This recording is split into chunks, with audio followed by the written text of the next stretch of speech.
జై శ్రీరామ్.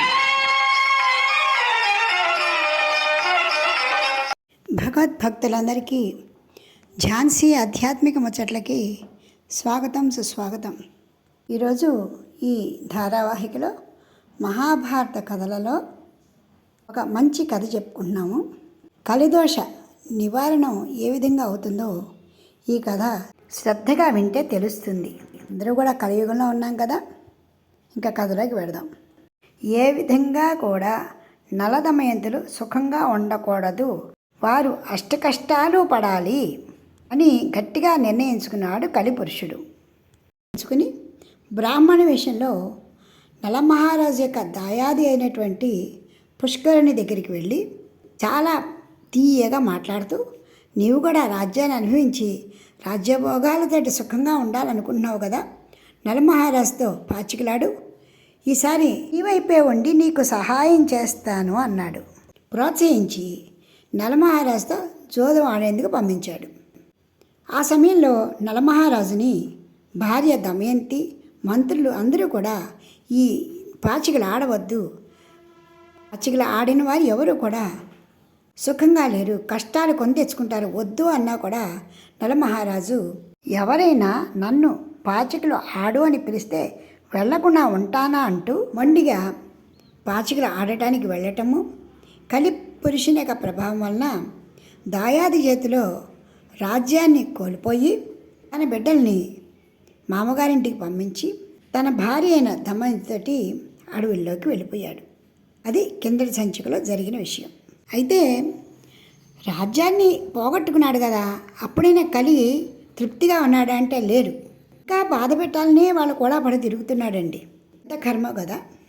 నలుడికి దమయంతికి కట్టు బట్టలు తప్ప వేరే ఏమీ లేవు. అడవులలో అన్నపానాలు లేక ఆకులు అలుములు కూడా చుట్టుకుంటూ కందమూలాలు తింటూ ప్రాణాలు నిలుపుకుంటూ అడవులు పడి తిరుగుతూ ఉన్నారు. అలా తిరుగుతున్న సమయంలో ఒక చాట కొన్ని పక్షుల గుంపు ఉంది. ఆ పక్షుల గుంపు చూడగానే ఇంతవరకు సరైన తిండి కూడా దొరకలేదు, ఈ పక్షులైనా దొరికితే వాటిని వండుకునైనా తినచ్చు అనే ఉద్దేశంతో వాటిని పట్టుకోవడానికి తన వద్ద ఏమీ లేదు కాబట్టి తను కట్టుకున్నటువంటి పంచె విసిరి పక్షుల్ని పట్టుకోవాలి అనుకున్నాడు. కాలం కలిసి రానప్పుడు తాడే పామై కరుస్తుంది అన్న చందాన జరిగింది. ఎప్పుడైతే పక్షుల్ని పట్టుకోవడానికి వస్త్రాన్ని విసిరాడో ఆ వస్త్రాన్ని వచ్చుకుని పైకి ఎగిరిపోయి పక్కపక్క నవ్వాయి. అది చూసి నలమహారాజు ఆశ్చర్యపోతూ ఉంటే, మేము పక్షులు అనుకున్నావా? కాదు, పక్షి రూపంలో ఉన్న కలిపురుషుణ్ణి. నీవు రాజ్యభ్రష్టుడు అవటానికి కూడా కారణం నేనే. ఆనాటి పాచిక రూపంలో నిన్ను ఓడించాను. అసలు నిన్ను మోసగించడానికే వచ్చాను. నేను పెళ్లి చేసుకుందాం అనుకున్న దమయంతిని నీవు పెళ్లి చేసుకున్నావు. నిన్ను వెన్నంటే ఉంటాను, సుఖపడనివ్వను అంటూ నవ్వుతో పైకి ఎగిరిపోయాయి ఆ పక్షులు. ఇక నలమహారాజు చేసేది లేక కలిపురుషుడి యొక్క కోపం తెలుసుకుని ఇంకా అంతా విధివ్రాత, భగవంతుని అనుగ్రహం ఎలా ఉంటే అలా జరుగుతుంది అనుకుంటూ పాపం తను కట్టుకున్న వస్త్రం కూడా పోయేపటికి అరణ్యమాయ ఏమీ దొరకవు కనుక తన భార్య కట్టుకున్న చీరలోనే కొంత భాగాన్ని తీసుకుని తాను చుట్టబెట్టుకున్నాడు. అలా కట్టుకుంటూ భార్యకేసే తదేకంగా చూశాడు. సరైన తిండి నిద్ర గుడ్డ కూడా లేకుండా బాధపడుతోంది.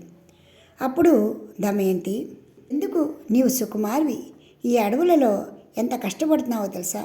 ఈ దుర్దశకి కారణం నేనే కదా. నీవు మీ పుట్టింటికి వెళ్ళిపో.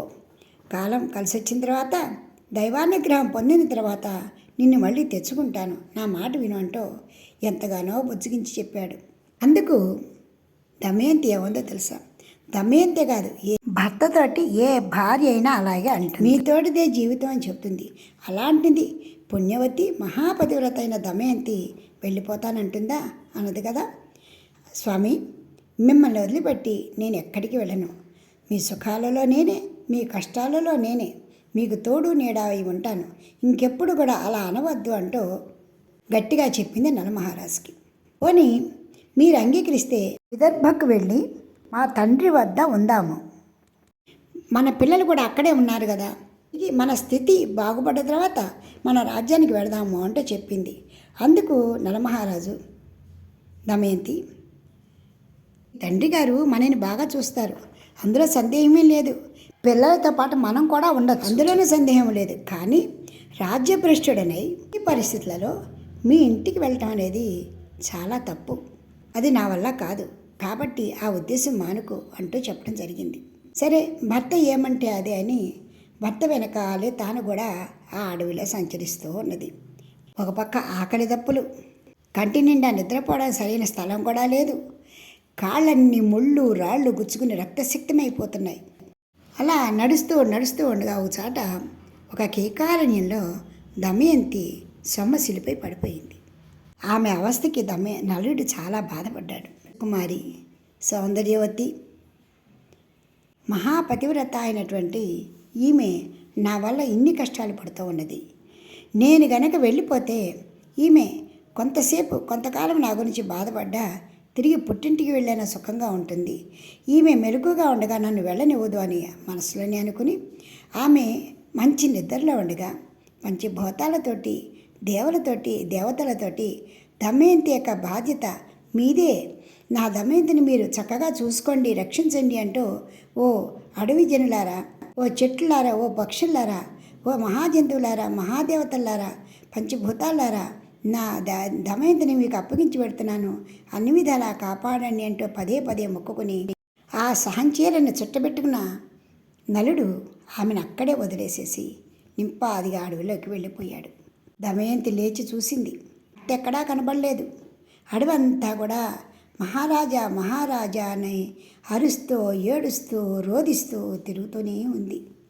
అలా దుమ్ము కొట్టుకుపోయి అలా నిర్భాగ్యవతి అయిపోయి ఉన్న దమయంతిని చూసి ఆ దారిలో వెళ్తున్నటువంటి వర్తకులు, అమ్మా ఎవరు నీవు? ఒంటరిగా ఎందుకు ఈ అడవిలో తిరుగుతున్నావు? ఎందుకు అలా రోధిస్తున్నావు? నీవు ధూళిలో పడ్డ వజ్రంలా మెరుస్తున్నావు తల్లి. నీకు అభ్యంతరం లేకపోతే మేము చేతి దేశం పెడుతున్నాము, వర్తకులము, నీవు మాతో రా అమ్మా అంటూ చెప్పడం జరిగింది. అందుకు దమయంతి, నేను నలమహారాజు యొక్క భార్యను, ఆయన నన్ను ఈ అడవిలో వదిలేసి వెళ్ళిపోయారు, అంతా కలి ప్రభావము, నేను తప్పకుండా మీతోటి చేతి దేశం వస్తాను అంటూ వాళ్ళ వెంట చేతి దేశం వెళ్ళింది. చేతి దేశం వెళ్ళి రాజభవనం ముందు నుంచి నడుస్తూ ఉంటే ఆ దైవకృప వల్ల మహారాణి కంటపడింది దమయంతి.